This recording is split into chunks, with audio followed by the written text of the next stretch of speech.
Figure it out. Hello, this is Adam Koralik from Figured Out Productions. The following video is a video of some kind, and I hope you enjoy it. Hey guys, it's Adam here, and welcome to Rare Variants. This is a series that I very rarely do. Okay, I'm sorry, I promised there'd be no more dad jokes like that. But yes, this is a series that I have been doing for years, but I kind of abandon it every once in a while, and then I just kind of revitalize it, like, you know, punch its way out of the grave and make a new video. The basic premise of the series is very simple.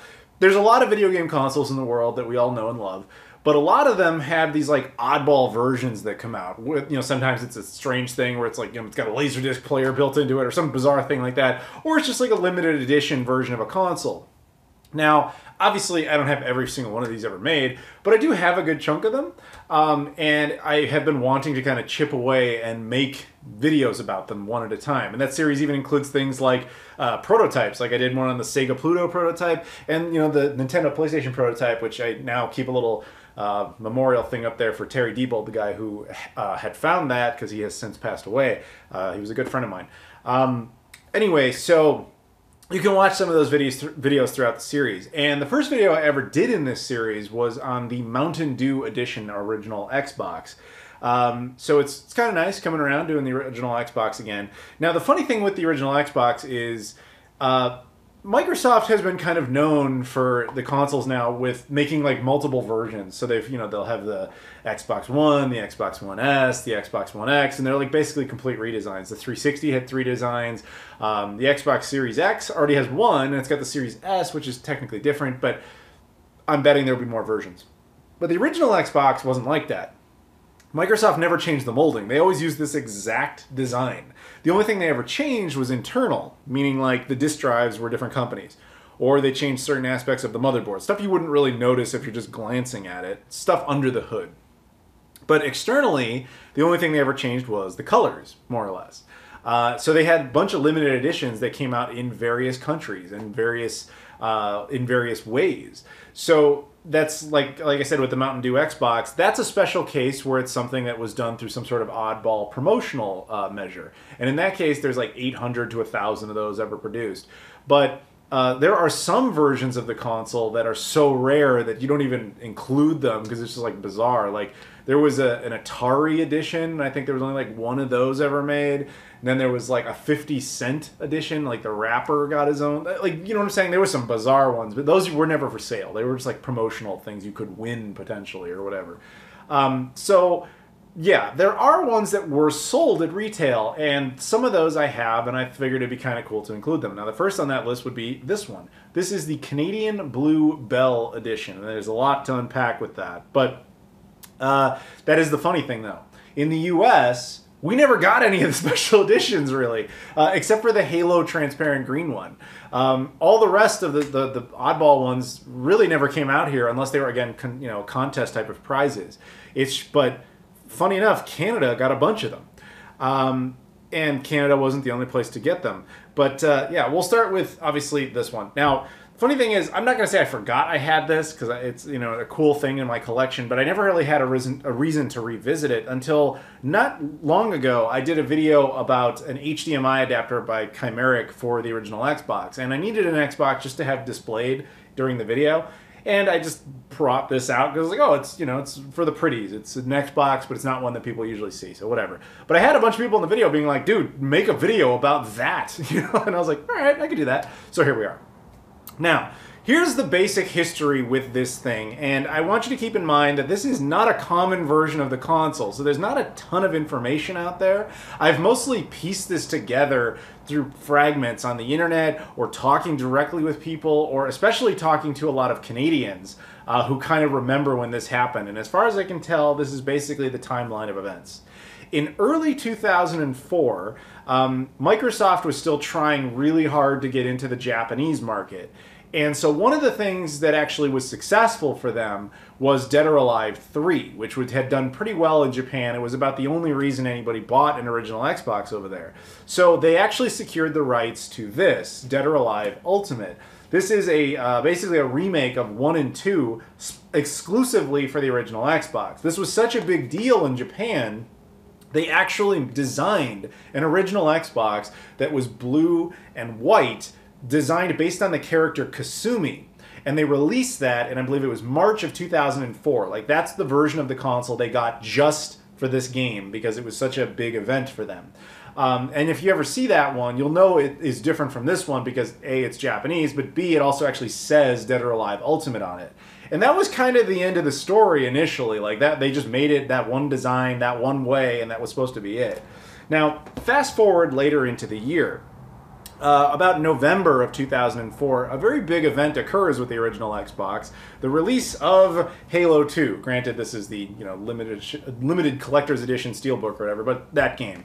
Funny thing about this particular game, it is the only time in the entire history of the original Xbox where the Xbox didn't lose money. For every single month of its existence, Microsoft spent more on the original Xbox than they brought in, with one exception, and that was November 2004 when Halo 2 dropped. That was the only time they made any money on that console, and by the end of the console's run, it put Microsoft in a net negative $4.4 billion hole. It must be great to have that kind of money. Wow. Anyway, so they proceed with all of that. They finish that up. And it does so well that Microsoft wants to kind of continue that success. So logically, they start packing it in with different versions of the console and so on. And they decided to make another extra effort in a couple of different markets. Specifically, once again, they went to Asia and said, let's re-release the Xbox with Halo 2, but let's do a special thing. So they decided they still have these molds sitting around, the blue edition. They said, oh, let's re-release that in parts of Asia with Halo 2 and call it like the Halo 2 Ice Edition. But they made a couple of changes because, again, the blue console had already existed in Japan. First and foremost, most obviously, they removed the Dead or Alive logo off of the console because that certainly didn't need to be there. But also to discern it from the Dead or Alive edition, they also changed the jewel on the console. You'll notice on this version of it, it's kind of like a icy looking white silvery type of design. But on the Japanese and also the Hong Kong release, they switched it over to like a black design. Anyway, the idea was to kind of sell that as the Halo edition. Now, I have seen the Dead or Alive edition over there a couple of times. I think I've seen the Halo edition maybe once. It is not a common version of the console. But they also decided to bring this particular iteration over to North America. Now, obviously, the Dead or Alive edition never came out here, so there was no conflict with the jewel. They were just going to release it exactly this way, as they ultimately did. However, they did it in the strangest of means. This was never released in the United States, ever. This only came out in Canada, and in a very bizarre, limited way. Now, this is, as far as I can tell, what happened. Microsoft didn't really want to make like a special box for this thing, nor did they want to make a big deal out of it. So they just put it in a stock, regular Xbox box. And on top of that box, they put a sticker that just said, transparent blue, so that you knew which kind of console was inside of it. They put Halo 2 in the box, and then, I'm not even kidding, on top of the sticker, they put an even bigger sticker on front of the box that basically said, oh, it's the Halo 2 edition Ice version. Okay, little cheap, but whatever, it doesn't really matter. Could I go into Best Buy, or at least in Canada's case, at the time, Future Shop, and buy it? No. As far as I can tell, the release design of the marketing strategy with this was really bizarre. It was taken over by a company called Bell. Now, if you're an American and you're about my age or older, you might remember Bell. Bell at one time was the biggest phone company in the United States. In fact, they were so big that in the early 90s, the United States federal government deemed them a monopoly and forced them to split up into a bunch of different companies. Thus, Bell no longer exists in the United States. But that federal decision obviously had no bearing on Canada. So the Canadians just kept using Bell. Bell existed then, and it actually exists now in Canada. So at that point in time, it's my understanding that what occurred is that Bell picked up a whole bunch of these blue Xboxes, the Halo editions, with the crystal-like designed jewel, and Halo 2 copies, and then they decided to sell them in March of 2005 in a very bizarre promotion. What they did was, they said, okay, come into Bell, and you have to commit to a 2-year high-speed internet package in 2005.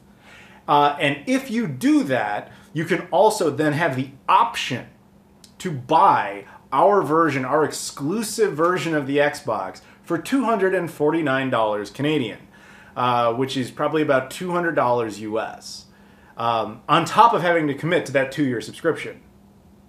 Kind of a big ask, if you think about it. But that's how they did it.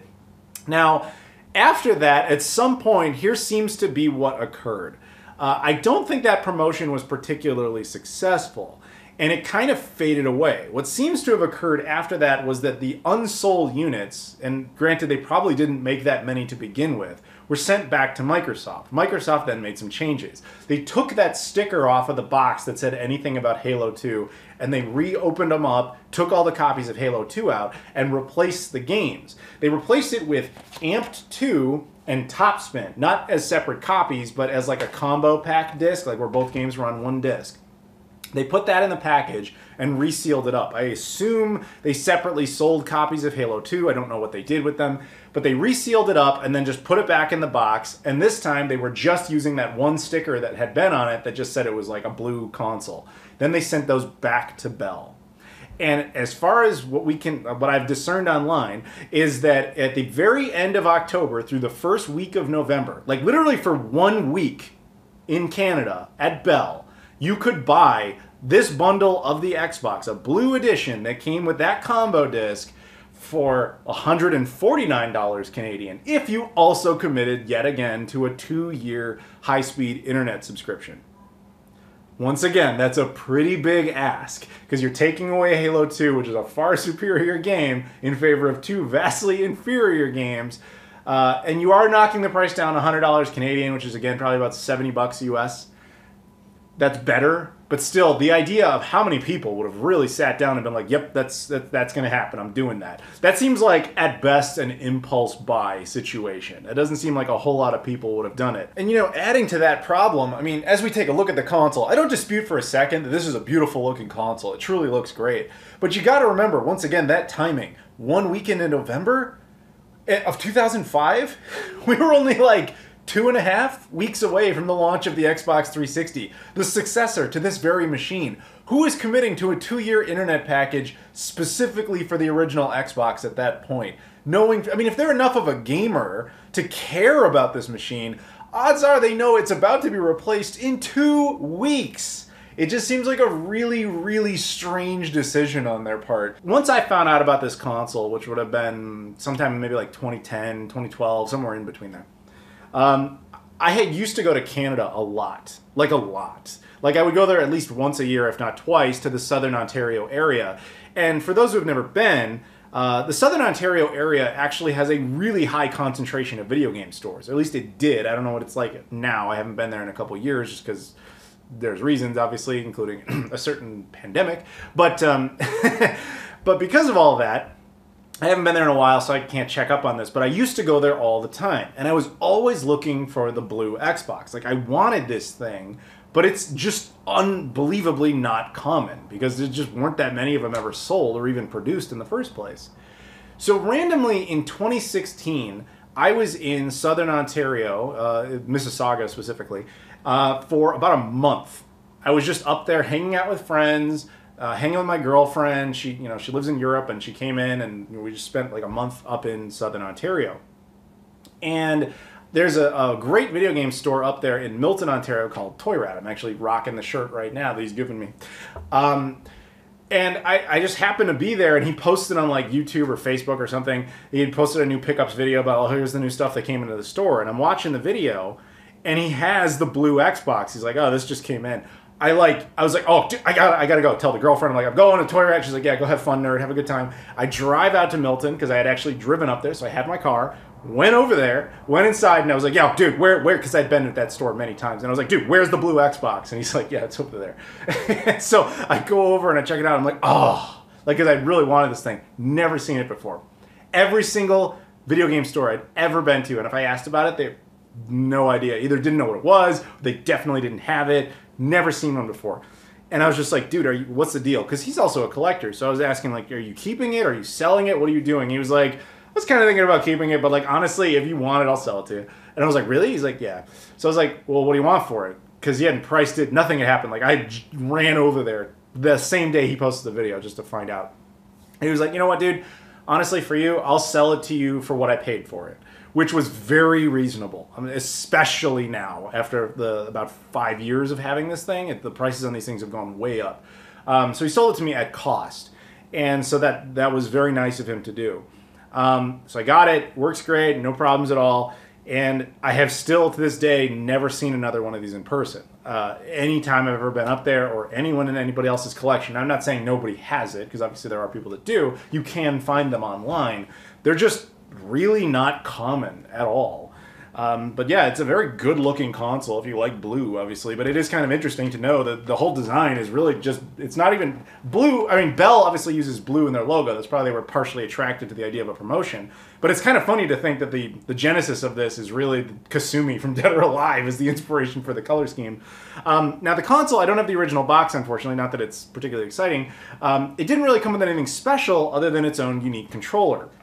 This blue controller with the crystal design jewel in the center of the controller. Now you might be looking at the controller and being like, that's not special. I've seen that many times. It's a very common controller. You are wrong. What you're thinking of is this.